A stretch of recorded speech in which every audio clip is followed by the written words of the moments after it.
자, 영상으로 실제 작업할 때 쓸 공구들인데요.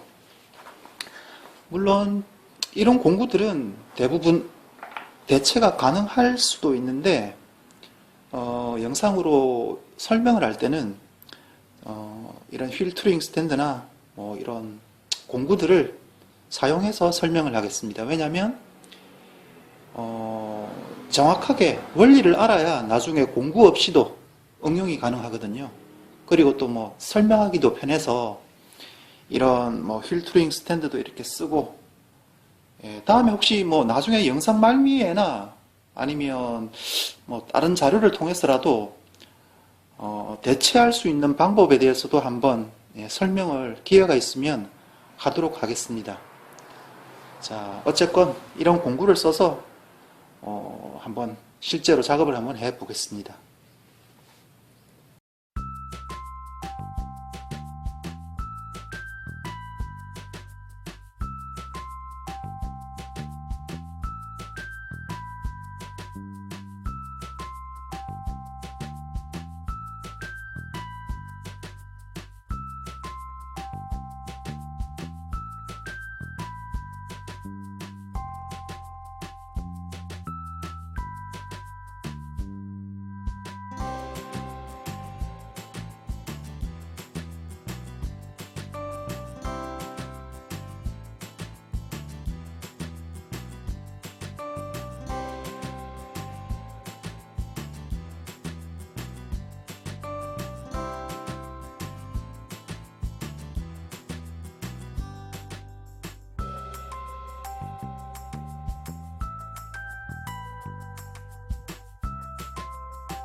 자, 먼저 스포크 렌치의 사용법에 대해서 알아보고 넘어가도록 하겠습니다. 먼저 스포크 렌치를 써서 스포크의 장력을 높여줄 때는 이렇게 니프를 조여줘야 됩니다. 그런데 우리가 이렇게 보는 방향에서 끼우고, 자, 왼쪽 시계 반대 방향으로 이렇게 돌려줘야 스포크의 장력을 올리는 겁니다.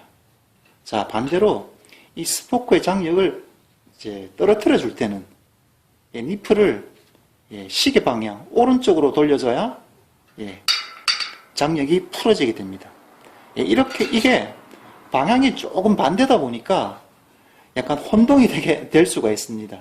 그러니까 기억하기 좋게 하기 위해서는 이렇게 스포크 렌치를 끼우고 처음 힘이 들어갈 때 검지와 중지에 이렇게 힘이 들어가면, 중지를 이렇게 밀어주면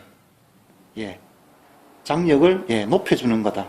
반대로 엄지에 먼저 이렇게 엄지를 밀어주면서 이렇게 틀어주면 반대로 장력을 떨어뜨려 주는 거다. 이렇게 기억하고 있으면 혼동이 덜합니다. 자, 그리고 이어지는 실습 영상에서 제가 2분의 1톤 4분의 1톤 이런 말을 많이 쓸 겁니다. 그건 무슨 의미냐면은 스포크를 이렇게 끼웠다. 그런데 이제 12시 방향이다.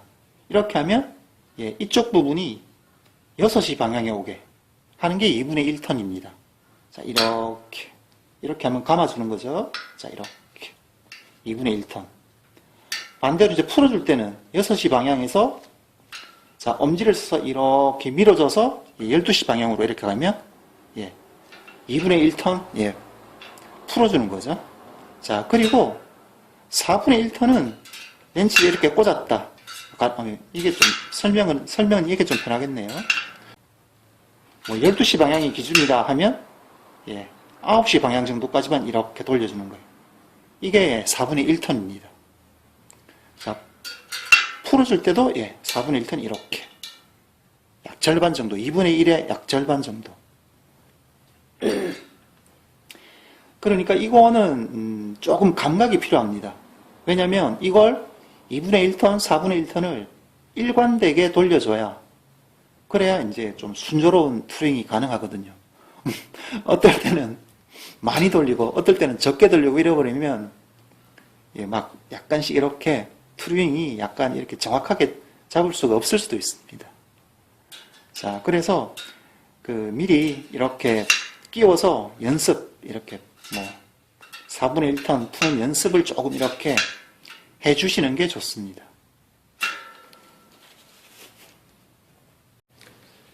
자, 실제로 휠 트루잉을 한번 해볼 건데요. 우선 휠 트루잉 스탠드에 휠셋을 이렇게 딱 거치시키고 오른쪽 노브를 돌려서 살짝 고정을 해줍니다. 너무 세게 안 돌려도 됩니다, 이거는. 자, 그 다음에 이 노브를 이렇게 조절해서 인디케이터가 패드 접촉하는 부분에 3분의 2 정도 지점에 위치하도록 이렇게 조절을 해줍니다. 그 다음에 이 하단 노브를 이렇게 돌리면 인디케이터가 접근을 하게 됩니다. 그래서 휠셋을 이렇게 돌리면서 천천히 접근을 시켜줍니다. 자, 그러면 이렇게 닿는 부분을 이렇게 변형된 부분을 확인을 할 수가 있습니다. 제일 중요한 거는 약간 미세하게 닿게 하는 게 좋습니다. 그래야 그 변형된 지점의 중간을 찾을 수가 있습니다. 자, 이렇게 닿게 한 다음에 천천히 앞뒤로 이동을 시켜봅니다.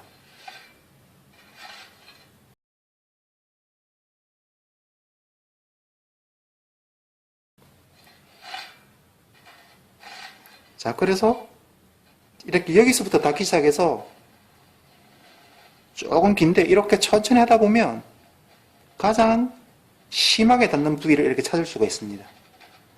자, 이렇게 이거는 좀 긴 상황인데 제일 이렇게 닿는 부분이 심한 곳, 그 중심을 찾는 겁니다. 지금 이 같은 경우는 이 스포크와 이 스포크 사이입니다. 그러면 이쪽이 닿고 있으니까 반대쪽 닿는 부분에 반대쪽 스포크의 장력을 높이면 림이 이렇게 교정이 되게 되겠죠. 지금은 좌측 스포크, 우측 스포크의 중간입니다. 그러면 이 인디케이터와 가장 가까운 오른쪽 스포크, 이 부분을 2분의 1턴 돌려주면 교정이 됩니다. 자, 바넷 매뉴얼에서 이렇게 시키는 대로 한번 해보겠습니다. 교정이 되는지 안 되는지. 자, 2분의 1턴 이 부분이 이쪽으로 오게. 자, 이렇게 장력을 높일 때는 검지와 중지에 힘이 들어가야 되겠죠. 2분의 1턴. 자, 이 상태에서 교정이 됐는지 안 됐는지 확인을 이렇게 봅니다. 자, 아까는 소리가 났었는데 지금은 교정이 돼서 안 닿고 있죠. 자, 그러면 이제 그 다음에 다시 휠셋을 돌리면서 다른 이렇게 돌출된 부분이 없나 다시 찾아 나가는 겁니다. 천천히 인디케이터를 이렇게 접근시켜주면, 자, 또 살짝 닿죠? 자, 이렇게 닿는 포인트를 다시 찾을 수가 있습니다. 자, 이게 좀 약간 길죠? 이 부분은. 자, 어쨌든 이 부분의 중심이 약간 요 세 스포크가 관여를 하고 있긴 있는데 일단 약간씩 좀 찾아 나가는 겁니다. 지금 이 포인트에서 닿고 있는데 이 상황은 아까 그림에서도 말씀드렸다시피, 그림에서도 설명했다시피 이런 상황에서는 오른쪽, 왼쪽, 오른쪽 스포크가 지금 관여를 하고 있는데요. 이런 조합일 때는 앞에 두 스포크를 당겨줘야, 이 오른쪽 두 스포크를 당겨줘야 여기 이제 마찰이 일어나고 있는 부분이 해소가 됩니다. 그런데 이럴 때는 이 두 스포크 중 어느 스포크가 혹시 장력이 낮은지 아니면 양쪽 다 비슷한지를 확인을 해야 됩니다. 텐션 미터가 있으면 좋은데 아마 이 영상을 보시는 분들은 대부분 아마 텐션 미터가 없을 겁니다. 그때는 이 기타 피크가 제일 좋습니다. 이 두드려 봐서 소리가 어느 쪽이 높은지 확인을 해보는 겁니다.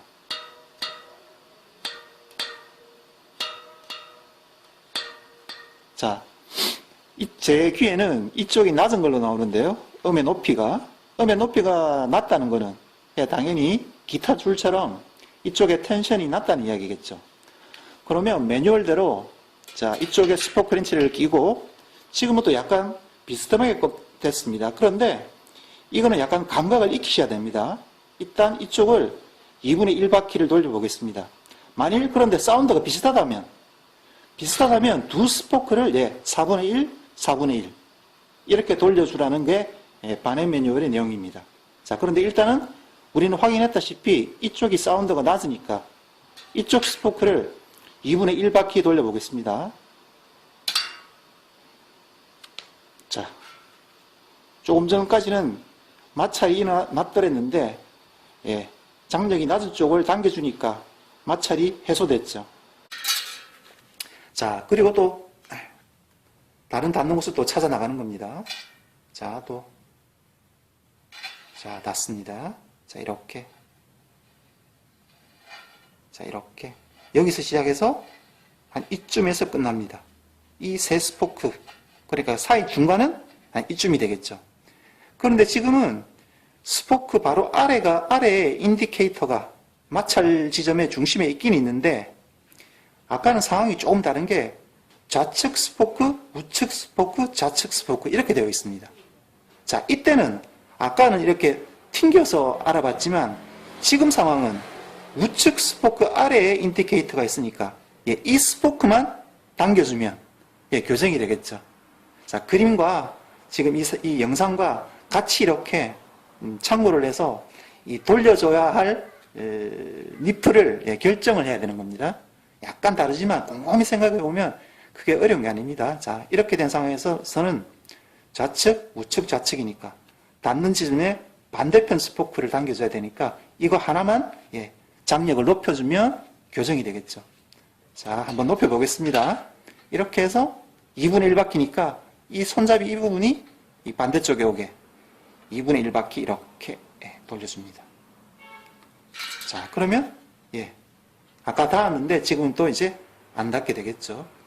자, 우리가 지금까지 한 3군데 정도를 이렇게 교정을 했죠. 세 군데 정도 교정을 했는데, 되도록이면 한 3군데 정도 교정하고 나면 휠셋을 이렇게 뒤집어서 반대쪽을 또 투링 해주는 게 좋습니다. 너무 한쪽만 이렇게 투링을 계속 해주다 보면 이 스포크가 뭐라고 해야 되나? 특정 스포크의 장력이 너무 높아지는 경향이 있습니다.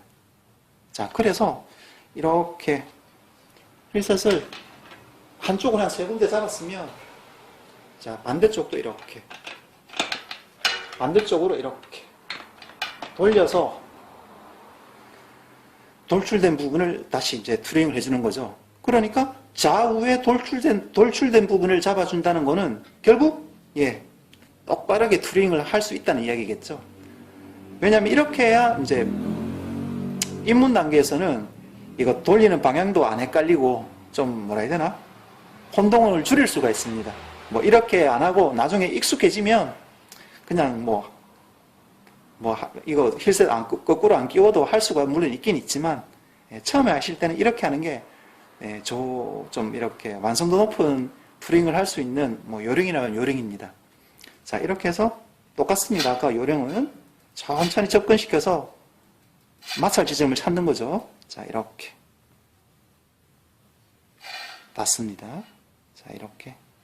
자, 여기서 시작해서 자, 이렇게 끝납니다. 자, 요거는 살짝 애매하긴 애매한데 이 정도에서 시작해서 자, 일단 이 정도 끝난다. 그러면 이 정도에서 중간 지점. 그러면 이렇게 되겠죠. 자, 이 스포크도 지금 오른쪽 스포크입니다. 왼쪽, 오른쪽, 왼쪽. 이때는 오른쪽만 장력을 높여주면 되겠죠.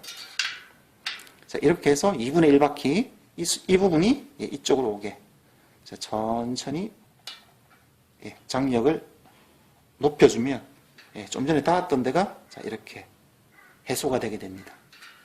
자, 크게 어렵지 않죠. 자, 그래서 또 천천히 접근. 자, 닿습니다. 자, 이렇게. 자, 여기서 시작해서 한 이 정도에서 끝납니다. 자, 여기서 시작해서 이 정도에서 끝납니다. 그러면 두 스포크죠. 두 스포크의 중심 이렇게 하겠죠. 자, 이런 경우에는 아까 사진을 곰곰이 이렇게 참고하시면 그 사진이 의미하는 바를 이제 이해할 수가 있을 겁니다. 이렇게 닿는 지점이 이렇게 돼서 두 스포크 사이에 있을 때는 인디케이터에서 반대쪽 가장 가까운 오른쪽 스포크를 2분의 1 돌려줍니다. 닿는 부분의 반대편 이 우측 스포크, 예, 그렇죠? 우측 스포크 좌측 이렇게 되어 있으니까 이 스포크를 예, 당겨주면 교정이 되겠죠. 자, 끼워서 2분의 1 바퀴. 자, 이렇게 장력을 높여줍니다. 그래서 다시 확인. 처음에는 입문 단계에서는 이 피드백을 반드시 거치는 게 좋습니다. 하다 보면 나는 당겨졌다고 당겨졌는데 풀어주는 경우도 있거든요. 그래서 스포크 끼워 놓은 상태에서 혹시 아무 변화가 없다면 내가 이거 스포크를 잘못 돌린 거 아닌가 다시 한번 생각해 볼 필요가 있습니다.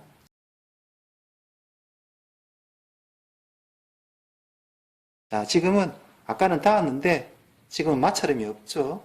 자, 그러면 교정이 이루어진 겁니다. 자, 그리고 또 다른 곳을 또 찾아가는 거죠. 자, 찾았습니다. 자, 크게 어렵지 않죠? 자, 여기서 시작해서 이렇게 끝납니다. 시작점이 여기, 끝나는 지점이 여기. 그러면 이 두 스포크의 중간 지점 이렇게 설정을 하고 예, 닿는 곳에서의 반대쪽, 오른쪽 스포크를 찾는 겁니다. 지금 이게 오른쪽, 이게 왼쪽이거든요. 그럼 이 스포크를 예, 2분의 1 바퀴 이렇게 돌려주면 그리고 확인. 자, 소음이 없어졌죠? 자, 교정이 이루어진 겁니다.